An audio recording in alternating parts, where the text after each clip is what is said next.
Everyone, आज के video में हम जानेंगे प्रीपोजिशंस इन, ऑन और एट के बारे में, जो बहुत ही कंफ्यूजिंग प्रीपोजिशंस हैं। क्योंकि अक्सर बच्चे को इसी में गलतियां होती हैं कि कहाँ पर इन लगाना है, कहाँ ऑन और कहाँ पर एट। तो आज के इस वीडियो में मैं आपको इतना आसान तरीका बताने वाली हूँ जिसकी मदद से आपका बच्चा कभी भी इन प्रीपोजिशंस में गलतियाँ नहीं करेगा। तो चलिए बिना वक्त गवाए वीडियो को शुरू करते हैं।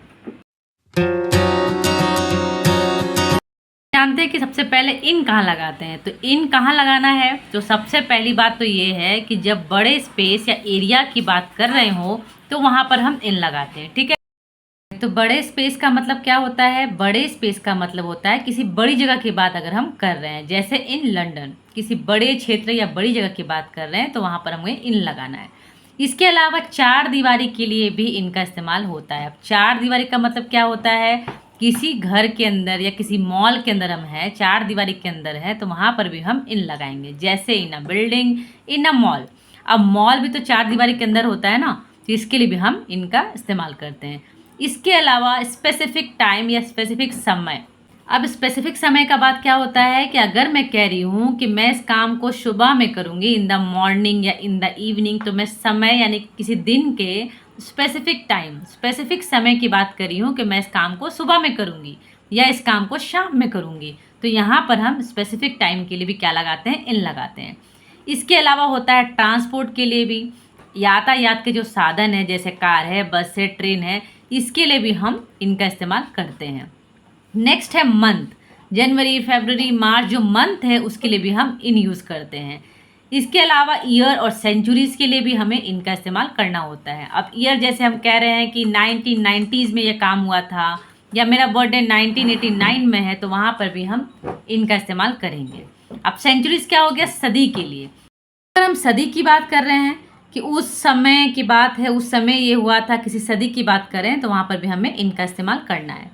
इसके साथ ही सीजन्स, जो समर है, विंटर है, रेनी सीजन्स है, उसके लिए भी हमें इनका इस्तेमाल करना है।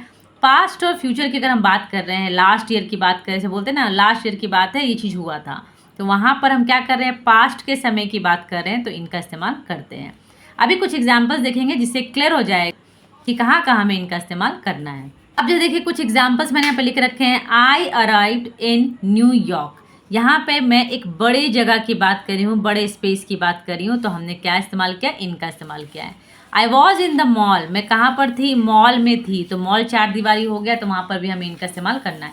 The movie starts at 3 in the afternoon, movie कब शुरू होगी? आफ्टरनून में, यानी कि दिन के किसी पहर की बात हम कर रहे हैं, तो वहाँ पर हमें क्या इस्तेमाल करना है? इनका इस्तेमाल करना है। I M in the kitchen, मैं कहाँ थी? किचन में थी, किचन भी चार दीवारी हो गया, तो यहाँ पे हमने इनका इस्तेमाल किया है। My daughter was born in 2014, यहाँ पर मैंने एक ईयर की बात की है, तो यहाँ पर भी हमने क्या किया है? इनका इस्तेमाल किया है। तो क्लियर है कि कहाँ पे हमें इनका इस्तेमाल करना है, तो इन जगहों पे हमें इनका इस्तेमाल करना है। अब बढ़ते हैं आगे और जानते हैं कि ऑन का इस्तेमाल कहाँ किया जाता है। ऑन कहाँ यूज़ करते हैं, तो सबसे पहले तो बच्चे को ये समझाना है कि ऑन का मतलब होता है सरफेस के लिए, यानी कि अगर कोई वस्तु, कोई चीज़ सरफेस को टच कर रही है, तो वहाँ पर हमें आँख मूंद ऑन का इस्तेमाल कर देना है। जैसे अगर मैं कहती हूँ कोई बुक है जो टेबल पर रखी हुई है, तो टेबल पर रखने का मतलब सरफेस को टच कर रही है, ऑब्वियस सी बात है, तो वहाँ हमें ऑन का इस्तेमाल करना है। ठीक है, मतलब जब सरफेस को टच करे तो वहाँ पर ऑन होगा। अगर मेरे हथेली पे कोई पेन रखा है, तो पेन टच कर रहा है मेरी हथेली को, तो वहाँ पर भी हमें ऑन का इस्तेमाल करना है क्योंकि सरफेस को टच कर रहा है। अब नेक्स्ट है वीक के लिए। जब हम संडे, मंडे, ट्यूसडे की बात करते हैं, तो वहाँ पर भी हमें वीक के लिए ऑन लगाना है। अब ऑन लगता है नेक्स्ट फेस्टिवल के लिए, जैसे दिवाली है, न्यू ईयर है, दशहरा है, कोई भी फेस्टिवल है, तो वहाँ पर हमें ऑन का इस्तेमाल करना है। इसके अलावा स्पेशल डेज जो होते हैं, जैसे बर्थडे हो गया, न्यू ईयर हो गया, जो स्पेशल दिन है, उसके लिए भी हमें ऑन का इस्तेमाल करना है। इसके साथ ही जब डेज और डेट की बात हो, अब डेट क्या हो गया? जुलाई 5, जुलाई 6, 5 अगस्त, 15 अगस्त, जब हम किसी डेट की बात कर रहे हैं, कोई स्पेसिफिक डेट दे रहे हैं, तो वहाँ पर भी हमें ऑन का इस्तेमाल करना है। अभी कहाँ कैसे करेंगे वो हम आगे एग्जाम्पल्स में सीखेंगे। इसके अलावा डेज के लिए मैंने बताया ऑन मंडे, ऑन फ्राइडे रहेगा, तो हमें ऑन कब इस्तेमाल करना है? डेज के लिए। मंडे, ट्यूसडे, वेडनेसडे रहेगा, तो हमें ऑन इस्तेमाल करना है। अच्छा, इसके साथ ही बच्चे को ये भी समझाइए कि रिवर हो, बॉर्डर हो या स्ट्रीट की बात हो, तो भी हमें ऑन का इस्तेमाल करना है। जैसे मैंने यहाँ कहा ऑन द रिवर गंगा, मतलब कोई ब्रिज अगर गंगा के ऊपर बनी हुई है, तो वहाँ पर भी हमें ऑन का इस्तेमाल करना है, क्योंकि हम एक नदी की बात कर रहे हैं। अगर बॉर्डर हो, कोई स्ट्रीट की बात कर रहे हैं तो वहाँ पर भी हमें आँख मूंद कर ऑन लगा देना है। चलिए कुछ एग्जाम्पल्स फटाफट देख लेते हैं। जैसे मैंने पहला एग्जाम्पल्स लिया है, I will work on Diwali, यानी कि मैं दिवाली पर काम करूँगी। तो दिवाली एक फेस्टिवल है, इसलिए हमने यहाँ पे क्या लगाया है, ऑन लगाया है। I saw him on July 5th, मैंने उसे कब देखा था, जुलाई 5th को एक डेट मैंने बताया है जिस पर मैंने उसको देखा था।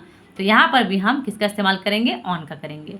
There is a market on tower Chowk, अभी यहाँ पर मैंने एक स्पेसिफिक टावर चौक मतलब एक स्ट्रीट की बात की है, एक चौक है जहाँ पर एक मार्केट लगता है। तो मैंने क्या बताया, स्ट्रीट के लिए भी हमें ऑन लगाना है।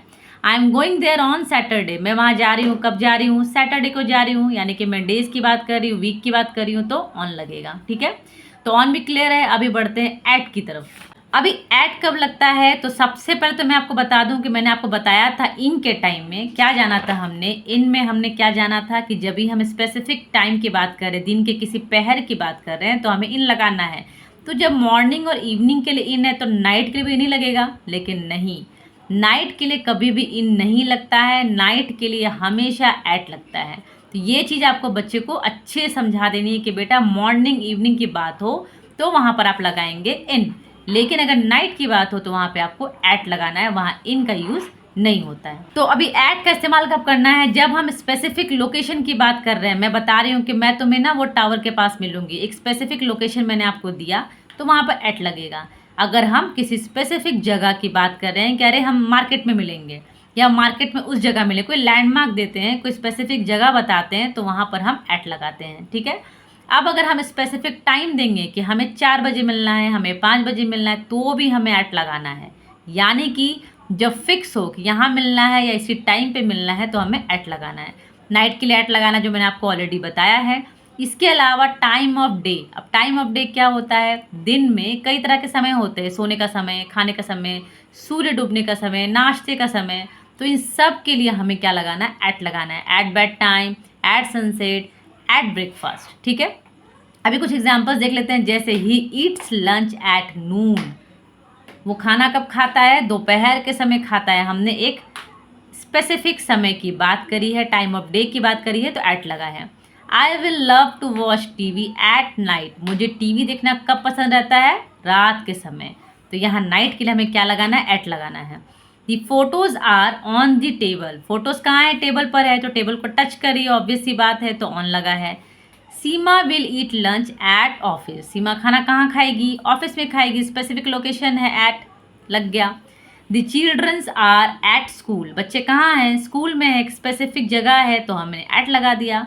आई met her at birthday party, मैं उससे कहाँ मिला था, बर्थडे पार्टी में मिला था। ठीक है, मैंने एक स्पेसिफिक लोकेशन बताया है, तो यहाँ पर हमने क्या लगाया है, एट लगाया है। तो बहुत ही सिंपल फंडा है, इस चीज़ों को अगर बच्चे को आप समझाएंगे इस तरीके से तो कभी भी वो प्रीपोजिशन इन, ऑन और एट में कंफ्यूज तो होगा ही नहीं, कन्फ्यूज़न का कोई सवाल पैदा नहीं होता। तो उम्मीद करती हूँ कि वीडियो आपके लिए यूज़फुल रहा होगा। अगर अभी तक आप इस वीडियो को देख रहे हैं तो प्लीज़ वीडियो को लाइक कर लीजिए, शेयर कर लीजिए और हमारे चैनल हैप्पी पेरेंटिंग को सब्सक्राइब करना बिल्कुल मत भूलिएगा। तो मिलते हैं नेक्स्ट ऐसे ही एक इन्फॉर्मेटिव वीडियोज़ में। Thank you.